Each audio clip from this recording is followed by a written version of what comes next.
been some remarkable changes in the Diagnostic and Statistical Manual with the new 5 edition. It was published this past fall, but they give us a year to learn all the new criteria and things, and so we won't actually be using it in terms of insurance and things until this coming fall. In the meantime, we're all taking courses to update ourselves on what's happening. And what really interested me, of course, because of the work that we do here, is what happened to the post-traumatic stress disorder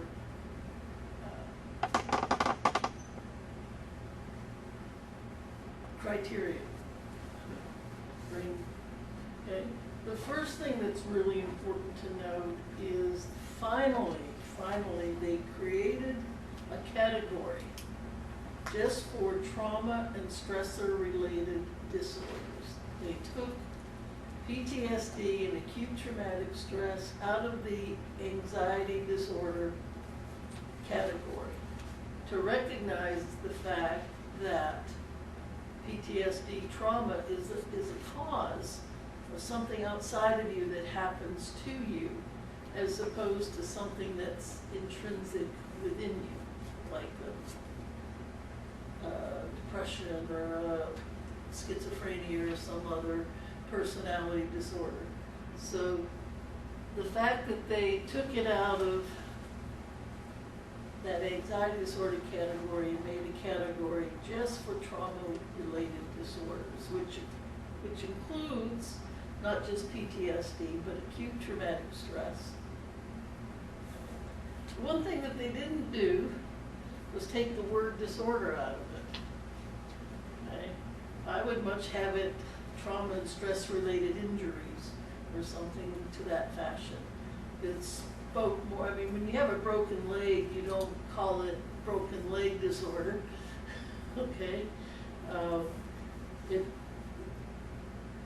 speaks to the fact that it's something that happens to you from outside of you that creates the problem. So I'm hoping maybe next time they'll take the word disorder out of it, because that makes it sound like it's something personal and it's not. But at least they changed it into a new category. And that's significant for mental health and psychiatry, because they work under the medical model, which is it's the individual, it's something wrong with the individual. And so this switch into something wrong happened to somebody is pretty major in terms of the thinking. And I'm hoping that'll translate in terms of our own thinking as well. So that, you know, post-traumatic stress isn't seen as a weakness or a mental illness, none of those things. Okay. What PTSD is not is just as important as what it is, because we throw the initials around a lot, saying, oh, you know, a little PTSD. But that may or may not be true, and you'll see why. There are 3 levels in my mind when someone comes to me, especially law enforcement, okay, that I look for. I look for where the traumatic injury took place, okay? A lot of first responders, as you know, you're trained to deal with a situation. So you may not have the shock and horror that used to be required for a PTSD diagnosis. Okay? You're beyond that. You have some resilience. You don't react to those things with shock and horror. You react to those things out of your training. Okay. So it disqualified a lot of first responders from receiving help because they couldn't meet the old diagnostic criteria. Okay? And that was especially true with workman's comp. One of the other significant changes is that now they are recognizing repeated indirect exposure to adverse details of an event. Before, cumulative stress wasn't considered something that even workman's comp would cover. Although for a lot of first responders, it is cumulative over time, as opposed to shock and awe of a one-time event, although we know that happens too. So the significant change here in the first criteria is that it accounts for the ongoing stress of the type of job first responders do. I'm hoping a lot of workman's comp claims get challenged on this, because we knew what happened, but because it didn't fit this little box, people were denied their benefits, and I've seen that a lot.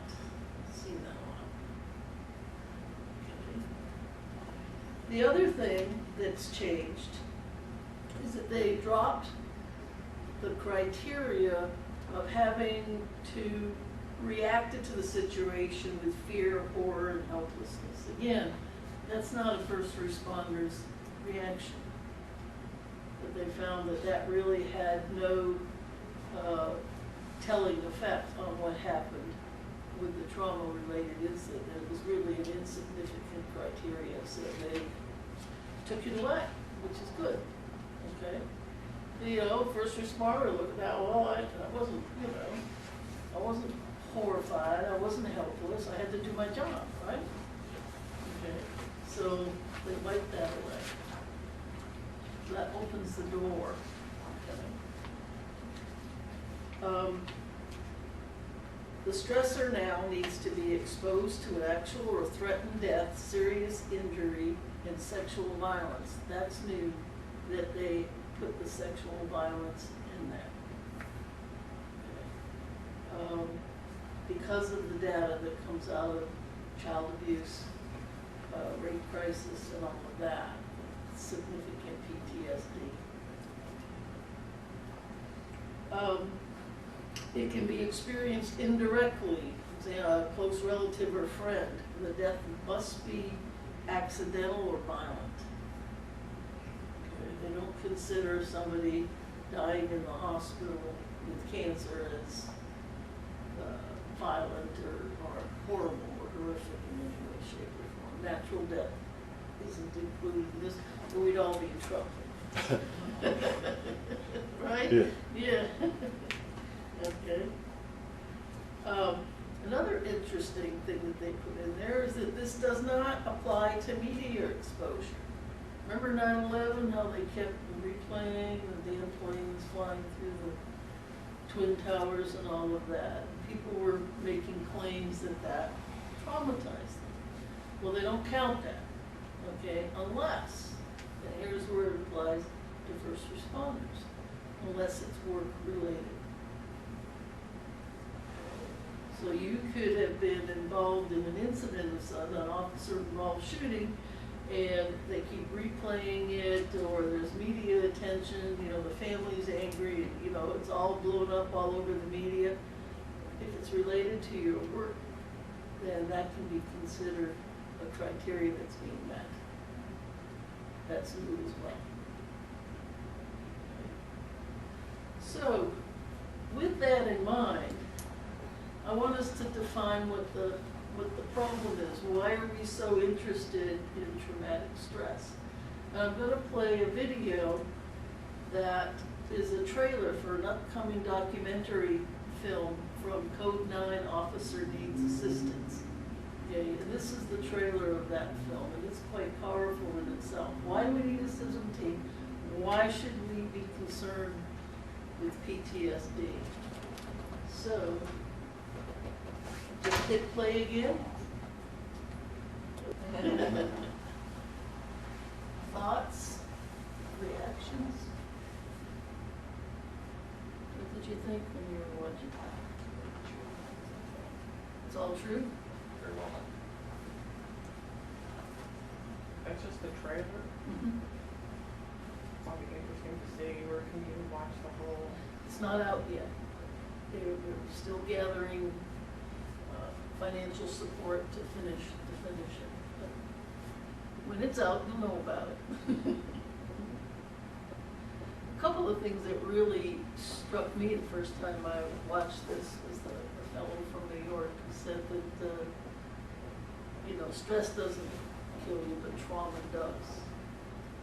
And the thing that we need to start recognizing is what is trauma? You know, what constitutes a trauma? And that differs from person to person. So right now, it's a broad definition of what trauma is. But the other thing is that now they're recognizing, again, what we've known all along, is that it doesn't have to be a single event. For most first responders, it's not a single event. It's a series of events. And can anyone venture a guess which type of event causes the most distress? Yeah. The children. So you have one too many of those. And the thing about it is that you may not even recognize that there was trauma involved.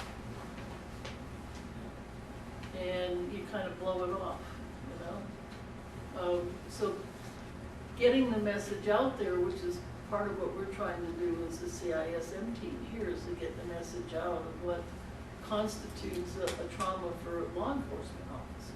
It might not be this particular situation that's the tipping point for you, but if you have, over a period of your career, many tipping or situations, there will be a tipping. It's just a matter of when, not if. And that's true of pretty much anybody. But especially when your career is day after day, you know, year after year, like they were saying, a 20-year career, and he kills himself. And that's the reason, for me, that I preach what I preach, is because you may be fine today, you may be, you know, 7 or 8 or 10 years into it, but that doesn't mean you're going to be fine down the road, so you need to be smart about it. I can give you case after case example of law enforcement families that I see that are divorcing or involved in, yes, domestic violence, okay, and all kinds of other marital strife. And when I break it all down, what he said about we take it out on each other, is true.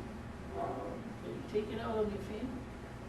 So that's another reason to be very aware of the cumulative aspect of traumatic stress.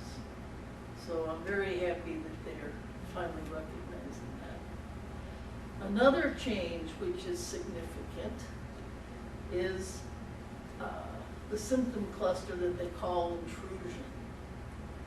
And there's beginning recognition. Well, actually, again, the research has showed it, and we've known it, those of us that are in the field.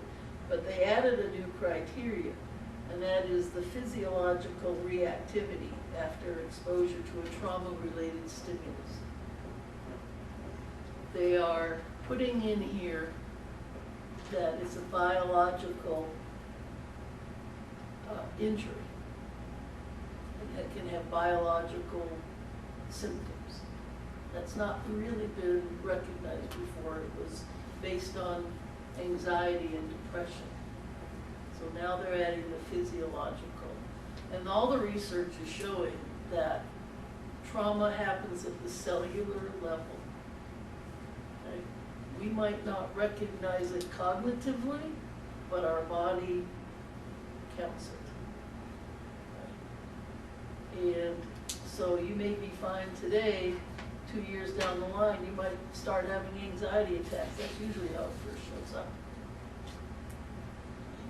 That's usually how it first shows up.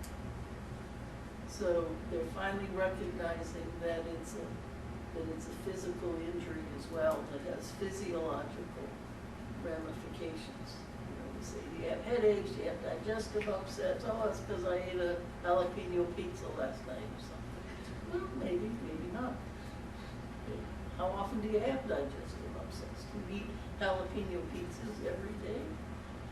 Jalapeno pizza was a trauma for me, so that's why I used it. When I was first working over in juvenile, and my partner, we worked nights, and, we was hazing me. I don't know if you know Sergeant Eto of Rosenberg. Okay, he was kind of hazing me. He says, "Oh, I'm gonna buy us dinner tonight." Okay, and it was a jalapeno pizza. And I was kind of new, you know. So what do? You eat it, right? To this day, I can't look a jalapeno straight in the face. So, it ruined me for good. But I ate it and I smiled and said, "Oh God, this is yummy. We don't have anything like this up north." So, anyhow, I definitely had a physiological reaction to that. Any questions so far? Any other comments on the film? I think the kid commentary is just, it starts really tender, and hey, this is where many of our recruits look at it. I always wanted to be, but the realities are the cute little strings. Yeah. It really was great, to me at least. Just to me. I didn't know at first if they were actual children of officers, then those are things they had heard, or they, I was trying to, because I can imagine maybe some secondary from the children of families. Oh, there's always secondary. In fact, on my Facebook page just last week or this week, one of these days, I posted an article about what happens to children when the stress is not dealt with and it's brought home to mix in the family. So it's kind of a gripping article as well. It's on my Facebook page if anyone's interested. Okay.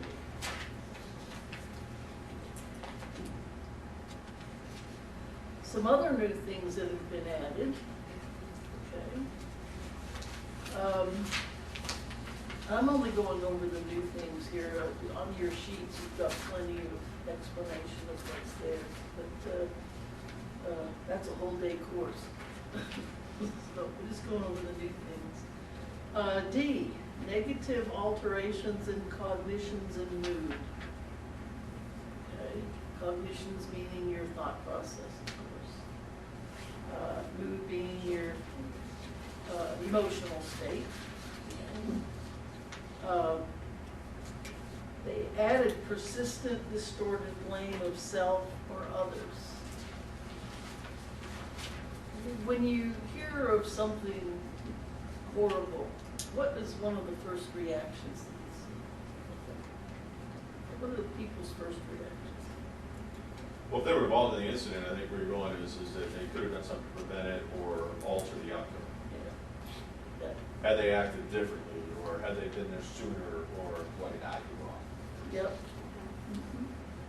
And, yeah, how do, what happens in the media affect police officers?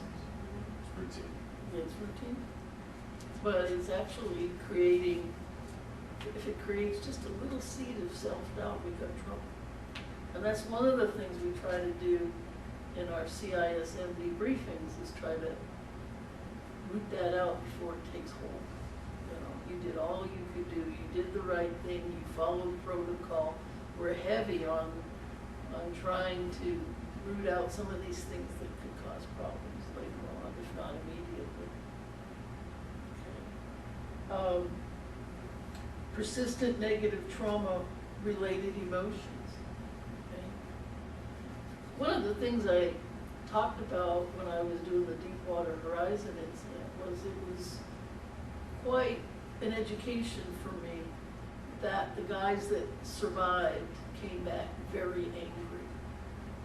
Okay, guys that had been injured, guys that had jumped overboard on the rig before it collapsed, it was on fire, they couldn't get to their muster stations. And instead of talking about being fearful and fear of their lives, they were talking about how angry they were at the management on the rig for letting it get to that point. There was lots of warning, lots of, just lots of stuff that should have been prevented. Okay, egos prevailed and common sense did not. That's why there's criminal charges. Okay. One of the things that's been like really annoying me, or upsetting me is this most recent event with the shooter in California. Mm-hmm. Because the very first thing they got on the news and started, and they had these experts, you know, talking heads, saying that the police should have prevented it. Where were the police? How come they didn't do anything? How come? Well, you know, we can't take away somebody's freedom because we think they might do something. Mm-hmm. And people have civil rights. You go to the door, you do a welfare check, he seems okay. I don't have the right to go in there and search his, but they spend a lot of time, especially initially, blaming the police Yes. for these deaths. Now, for the officers that were involved in that and responding, that's gotta be very frustrating I was very frustrating for me to watch that. Yes. They talked about his ammo, and if they had seen his ammo, purchased it legally, it's in his home. Right. His therapists are saying there was no evidence that he had violent tendencies prior to this. That's my understanding. I don't know if there's further information that came out at first. The therapist said he had violent tendencies, but California law does not allow him to report it to law enforcement unless he specifies a person. So he can say, I want to kill everybody in the world, but until he says, I want to kill Sherry, they can't do anything. They're not allowed to breach that confidentiality. But I mean, you know, how do you, It all points back to the mental health system again, and so we just scapegoat law enforcement for a broken system that they have nothing to do. That's my professional opinion. I'm hamstrung too. I was thinking, what would I have done any differently than what that therapist did? He did warn the family that he said some things, so that's all you can do, like you said. You can't take away someone's civil rights. So they blame guns, of course, and ignore the fact that he used knives to kill 3 of them in his vehicle to kill, so do we ban knives in vehicles now? What do we do? Don't get me started. But that's how it goes, right? It's the blaming and the shaming. That's exactly the emotions I want to get to. Those 2 negative types of emotions are very, very traumatic when it's pointed at you. Blaming and shaming. And the media is very good at that.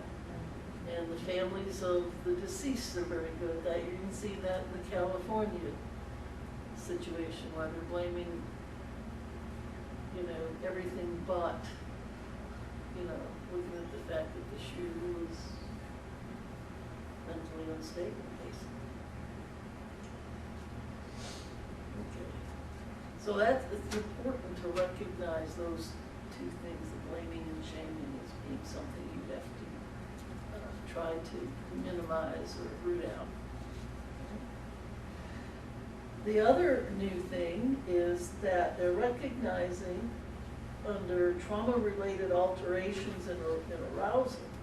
Okay, we always knew about the irritable, aggressive, and the hypervigilance, and the exaggerated startle response, the sleep disturbances. You know, most of us can actually point to 1 or 2 of those things in ourselves. At least I know I can. All right. The thing that's new is the self-destructive or reckless behavior. How many people do you know, even when they're off duty, that they kind of push the edge, push the envelope? How many have died doing that? Well, there's some.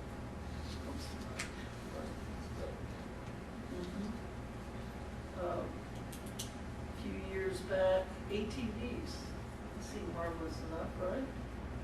A Richmond officer's wife was killed riding an ATV without a helmet. They're always pushing the envelope, and most police-related deaths are due to what? Not bad guys shooting. What we would term as accidents, many of them or self-inflicted harm. Especially motor vehicle. Whether you're on duty or off duty, you're always pushing that edge. So it's now being recognized as a sign to be cautious of and to talk about it from a clinical point of view. What kind of things do you do where you push that edge all the time? With overindulging in alcohol, considered self-destructive, that they do it. Of course, drugs, alcohol. Although, okay, you cannot use the responses to that as a criterion for PTSD. Okay. You can look at somebody and say, well, they're self-medicating, okay? But that alone is not a criterion for PTSD. In fact, it's kind of cut off at the knees. But we do know it's a factor. What they do is what we call a dual diagnosis. You might say PTSD and alcohol abuse. So,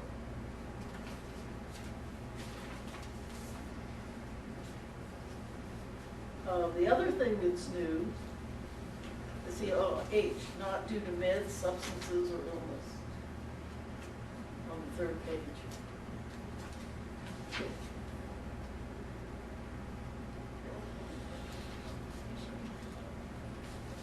And not due to physiological effects of substance use or medical conditions. Those are excluded from the criteria.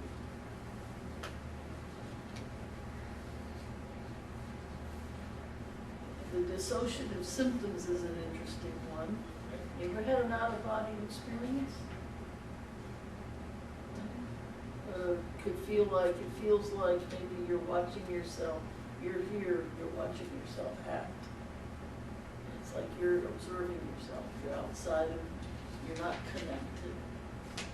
That happens a lot as a way that the mind copes with trauma, to dissociate from it. It's like it's not happened to you, it's sort of happened to somebody out here, even though it is you, but you don't relate to it.